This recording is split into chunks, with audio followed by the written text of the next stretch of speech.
J'espère que vous allez bien, j'espère que vous vous portez bien. Il y a un phénomène extrêmement problématique qui m'interpelle moi personnellement et qui devrait interpeller toutes les Algériennes et les Algériens. C'est ce phénomène de la purge qui est menée régulièrement par les autorités algériennes contre l'entourage et les connaissances des personnes qui sont liées, l'entourage proche des personnes qui ont un différend ou un conflit politique avec les hauts responsables du pays. Récemment, nous avons découvert au cours de nos investigations qu'au cours du mois de mai, entre le mois d'avril et le mois de mai dernier, une vingtaine d'officiers militaires ont été encore une fois arrêtés et placés en détention provisoire. Et cette vingtaine de militaires ont été arrêtés sur la base de soupçons et d'accusations faisant d'eux des informateurs d'un certain Toufir Ben Nasser. Tout le monde connaît maintenant Toufir Ben Nasser, on en a parlé beaucoup sur Algérie Part, le fils de le défunt général Albi Ben Nasser, l'ex-patron de la justice militaire, qui a deux de ses frères en prison depuis avril 2024, maintenant, depuis plus d'une année, qui sont Boualem Ben Nasser, le colonel Boualem Ben Nasser, ancien officier des services secrets algériens, de la DDSE, l'enseignement extérieur, qui était consul d'Algérie à Alicante, qui a travaillé comme chef de bureau de sécurité au consulat d'Algérie à Boubini, et qui a travaillé auprès de l'Union africaine, au Sahel, au Mali, par exemple. L'autre frère, c'est de Ben Nasser qui est en prison, Nasser Ben Nasser, qui est un officier de la police judiciaire. Toufir Ben Nasser, depuis plus d'une année, a dénoncé le sort qui a été infligé à ses frères. Il a dénoncé des complots et des machinations judiciaires. Il a fait des révélations sur le train de vie d'un certain nombre de responsables de l'institution militaire. Ensuite, il s'est ravisé, puisque récemment, et de cela plus d'un mois plus exactement, il a présenté des excuses on en a parlé sur Algérie Part, il a présenté des excuses à Toufir Saïd Chengueleha, le chef d'état-major de l'armée nationale et populaire, parce qu'il avait estimé qu'il lui avait manqué de respect, qu'il a touché à la dignité de sa famille, etc. Franchement, il a reconnu son tort, il a présenté des excuses. Ce geste-là aurait pu être interprété comme une main tendue dans le cadre d'un processus de réconciliation. C'est ce que tout le monde avait pensé. On en a parlé, voilà, c'était au mois de mars 2025. Le 17 mars 2025, on a même fait une émission concernant les aveux touchants et les excuses de Toufir Ben Nasser. On en a parlé, on a expliqué comment ces excuses interviennent à la suite d'une longue croisade menée contre le chef de l'institution militaire, une croisade ponctuée par des calomnies, des violations de sa vie privée. Toufir Ben Nasser s'est remis en cause, il a reconnu qu'il a été instrumentalisé, qu'il a été aveuglé par ses frustrations, par ses doutes et par sa révolte et sa rage à cause du sort de ses frères qui sont emprisonnés dans une affaire judiciaire totalement opaque et incompréhensible pour le moment et très complexe depuis plus d'une année. Il a dit voilà, moi je veux juste la libération de mes frères et dans cette lutte pour la libération de mes frères, j'ai commis des erreurs, je m'en excuse. À l'époque, j'en avais parlé avec M. Toufir Ben Nasser, je l'avais interviewé, je l'avais interrogé là-dessus, je lui avais posé des questions, il m'avait reconnu, il était disposé à faire part, il était disposé à participer au dispositif de l'Mchem, la fameux dispositif de l'initiative de rassemblement ou du renforcement de l'unité nationale, qui permet aux autorités algériennes d'accorder une grâce ou d'accorder, de réhabiliter les droits, de réhabiliter les personnes considérées comme dissidentes ou subversives et de réhabiliter leurs droits civiques et politiques et de les gracier comme un cadre, c'est un processus de réconciliation nationale. On en a déjà parlé, le Michel, qui permet à des dissidents établis à l'étranger de rentrer chez eux en Algérie et tout en bénéficiant d'une réhabilitation juridique et politique à condition qu'ils renoncent à leurs activités considérées par les autorités algériennes comme subversives et dangereuses ou pour l'unité nationale, pour la stabilité du pays ou pour la sécurité du pays. Bon, on pensait que Toufir Ben Nasser, moi personnellement je pensais que Toufir Ben Nasser allait enfin pouvoir revenir chez lui, rentrer chez lui, ou peut-être qu'il allait trouver un terrain d'entente avec l'État algérien pour que l'affaire des frères Ben Nasser soit élucidée. Cette affaire ne fait que trop durer. Et là, on apprend, comme par hasard, qu'une vingtaine d'officiers militaires ont été arrêtés. Là, on a parlé du fils de Chérif Zerred, rappelez-vous, le premier de ces militaires, ou de ces fils de militaires, ou de ces membres de l'entourage de Toufiq Ben Nasser qui ont été arrêtés et emprisonnés, c'est le fils de Cherif Zerred, Hakim Zerred. Donc, il a été arrêté, on en a parlé sur Algérie Part, ou Marfnesh, quelles sont les causes, et finalement, c'est le fils du général-major Cherif Zerred, qui était l'ancien patron du département emploi et préparation à l'état-major de l'armée nationale populaire à l'époque de Gaï Salah, et qui a été condamné à 5 années de prison ferme, et qui devait sortir au mois de mai, qui devait être remis en liberté au mois de mai 2025, après avoir purgé sa peine de 5 ans, parce qu'il a été emprisonné en 2020. Le fils du shérif, du général-major Cherif Zerred, Hakim Zerred, a été placé en détention, soit selon nos informations, parce qu'on le soupçonne d'être un informateur à Toufiq Ben Nasser. Alors que moi j'ai posé la question à Toufiq Ben Nasser, je lui ai dit est-ce que vraiment c'était un des informateurs? Parce que à Alger, les excuses de Toufiq Ben Nasser ont suscité une certaine controverse parce que certains lobbies malveillants ont fait propager une information selon laquelle Toufiq Ben Nasser aurait vendu ses sources, aurait donné ses sources en échange pour négocier la libération de ses frères et pour négocier le retour dans son pays natal, le retour en Algérie, son retour dans son pays, le retour à Alger, auprès de sa famille. Moi, j'ai posé la question sincèrement à Toufiq Ben Nasser, il m'a démenti catégoriquement, il m'a dit, moi, j'ai jamais donné mes sources, je ne donnerai jamais mes sources, je ne pourrais pas accepter que des personnes qui ont communiqué avec moi se retrouvent emprisonnées pendant de longues années à cause de moi. Je pourrais jamais vivre avec cela. Ma conscience ne l'acceptera pas. Et puis voilà, moi je demande juste la libération de mes frères. Et Cherif Zerred, il m'a jamais donné une quelconque information.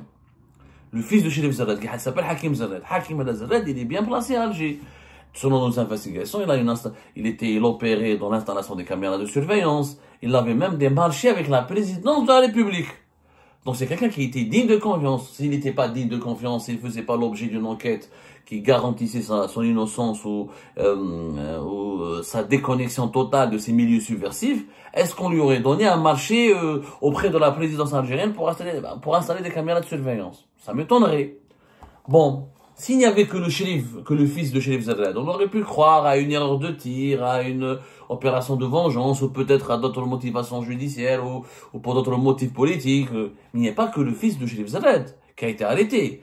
Nous avons appris par exemple qu'un général à la retraite qui s'appelle le général Def, qui était l'ancien directeur de la caisse militaire, qui était situé à Belaknoun, je crois, qui est situé maintenant à Bnimsouz, et qui relève du département du fameux délicat département de l'action sociale du ministère de la Défense nationale. Il travaillait sous la coupe du général-major Dahmani, Zerrouk Dahmani.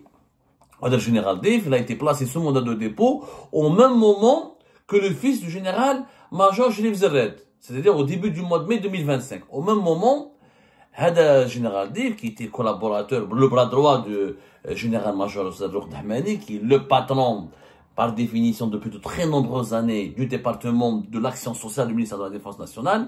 C'est un département qui finance les prises en charge, tout ce qui est service social, les retraites, les vacances des militaires, leurs soins, leur prise en charge à l'étranger, les colonies de vacances pour les enfants des militaires, les hôtels, les lieux de repos, les maisons de repos pour les militaires. Donc c'est un département stratégique. Le général Def s'occupait de la caisse militaire.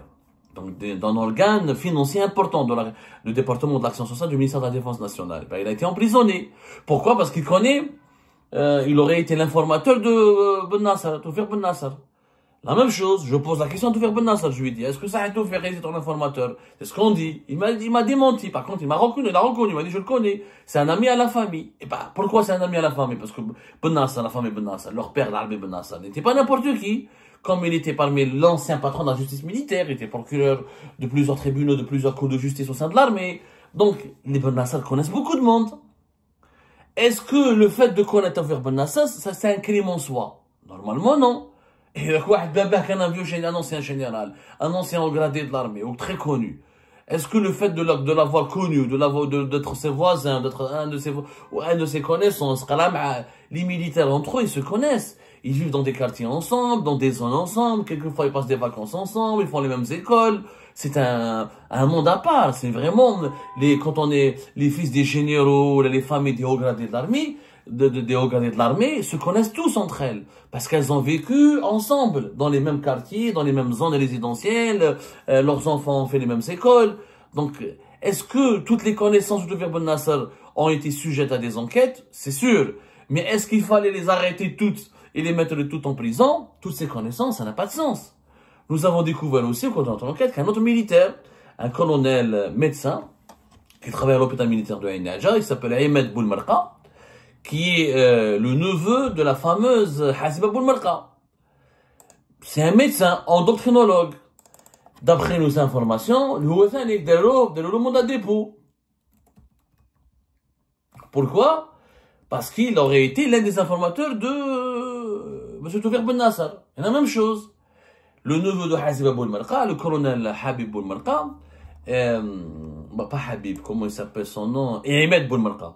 Le colonel Ahmed Boumarqa est un ami à Toufiq Ben Nasser. Effectivement, ils se connaissent depuis des années. Pourquoi? Parce que Toufiq Ben Nasser, quand il était en Algérie, il était un businessman, il était un entrepreneur, il a travaillé dans la pharma, il vendait des dispositifs médicaux aux hôpitaux militaires. Donc il connaissait un certain nombre de médecins avec lesquels il a créé des affinités personnelles et qui sont devenus plus tard des amis à lui. Mais est-ce que Ahmed Boumarqa est un de ses informateurs? Il n'y a pas de preuve, il n'y a rien. Bon, en tout cas, Toufiq Ben Nasser, il dément. Vous allez me dire, faut pas croire Toufiq Ben Nasser sur parole. Oui, mais il y a quand même des dérives et des abus dangereux.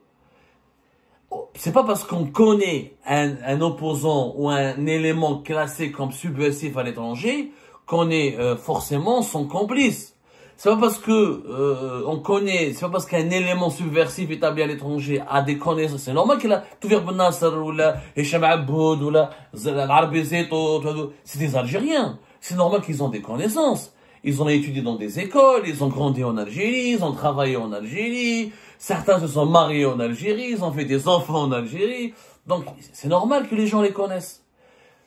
Moi, mon problème, c'est que, malheureusement, il y a une dérive sécuritaire et judiciaire où toutes les personnes proches de l'entourage de ces éléments subversifs ont eu des problèmes, ou ont été considérées comme subversives elles-mêmes, comme complices des activités jugées subversives de leurs proches, de leurs connaissances. Ça n'a pas de sens. Une vingtaine de militaires. Alors, d'un côté, on demande à Toufiq Ben Nasser d'intégrer le Mcheml, de se repentir, de ne plus dénoncer l'institution militaire, d'accepter que la justice militaire juge ses frères, et on lui demande de rentrer en Algérie, et de négocier son retour, et de se soumettre, et de bénéficier d'une réhabilitation de ses droits juridiques et publics, et de ses droits juridiques et civiques et politiques. Et de l'autre côté, on emprisonne ses informateurs. Donc, il y a une contradiction. Moi, j'ai l'impression que le fait que Toufiq Ben Nasser ne parle plus de Saïd Chenguereha, ça dérange. Parce que j'ai remarqué, depuis le mois de mars, depuis les excuses de Toufiq Ben Nasser, et depuis le changement de son orientation, et depuis qu'il a renoncé à s'attaquer frontalement et personnellement à Saïd Chenguereha, Toufiq Ben Nasser fait l'objet d'une campagne de dénigrement. Alors, certains milieux de l'opposition radicale, islamiste, très radicale, anti-régime, opposés à toute option de dialogue avec le régime algérien, n'ont pas hésité à tailler en pièces Toufiq Ben Nasser. Ils ont publié ses photos, ils l'ont insulté de tous les noms, ils l'ont rabaissé, et lui, il est tombé dans leur piège, il les a repostés, ça crée des polémiques stériles sur les réseaux sociaux. Mais même en Algérie, j'ai remarqué que même Toufiq Ben Nasser lui-même, il a avoué. Lui-même m'a dit, c'est vrai, j'ai remarqué que les gens ont changé avec lui. On dirait, ils n'ont pas apprécié ce changement de temps. C'est comme si ça a arrangé certains clans au sein du pouvoir, ça a arrangé certains lobbies au sein du pouvoir algérien, que Toufiq Ben Nasser continue de dénoncer, d'insulter, de perturber, de diffamer, de calomnier, de déstabiliser Saïd Chenguereha.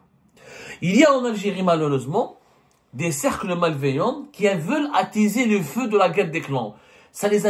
La fitna, ils se nourrissent de la fitna. Il y a certains cercles qui se nourrissent de la fitna, qui se nourrissent de la guerre des clans, qui se nourrissent des tensions au sein du système, parce que ces tensions et ces problèmes leur permettent d'exister, leur donnent même c'est quelque part leur gagne-pain.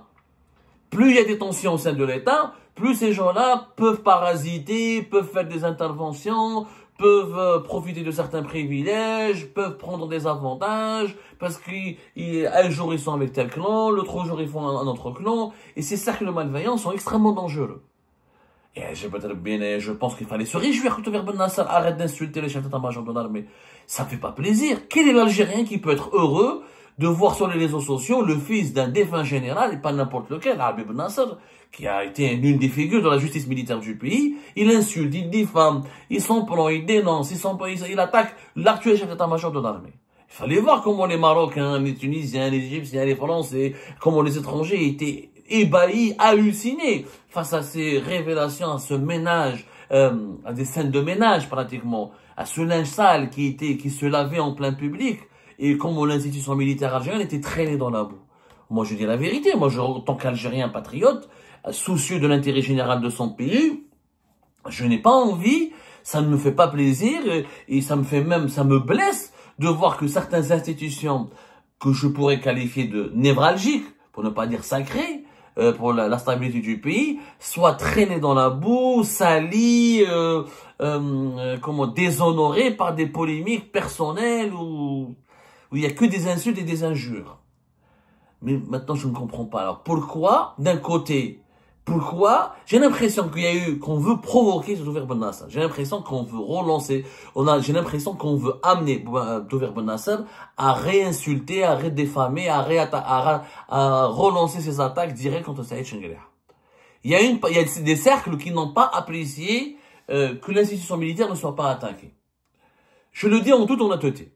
Je n'ai pas encore identifié ces cercles-là avec exactitude. Nous sommes en train de mener une enquête. On va essayer de les identifier.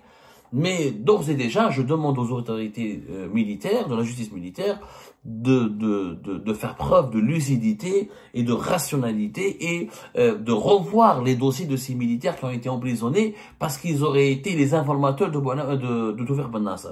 Je trouve cela arbitraire.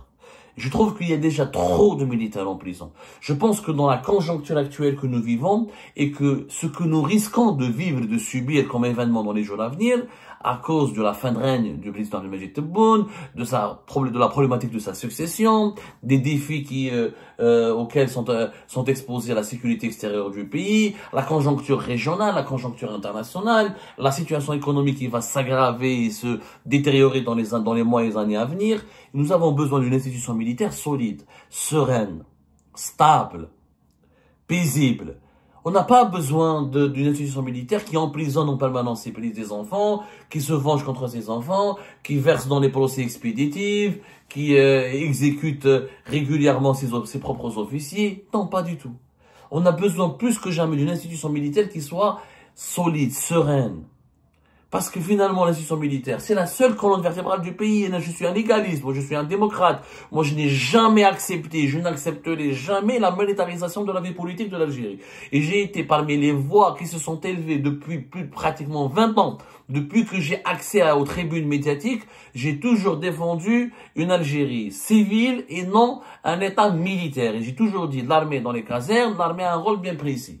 Mais justement, parmi les rôles de l'armée est de jouer le rôle de l'arbitre quand il y a une crise d'instabilité, d'insécurité nationale. Mais l'armée ne peut pas jouer le rôle de l'arbitre, c'est elle-même. Elle patine dans des pratiques scandaleuses, ou dans des scandales à répétition, ou dans des scandales d'injustice. Donc, mon discours est très clair. Je ne dis pas que l'armée doit prendre le pouvoir, je ne dis pas que l'armée est propre et c'est la meilleure institution du pays, je dis que c'est une institution clé.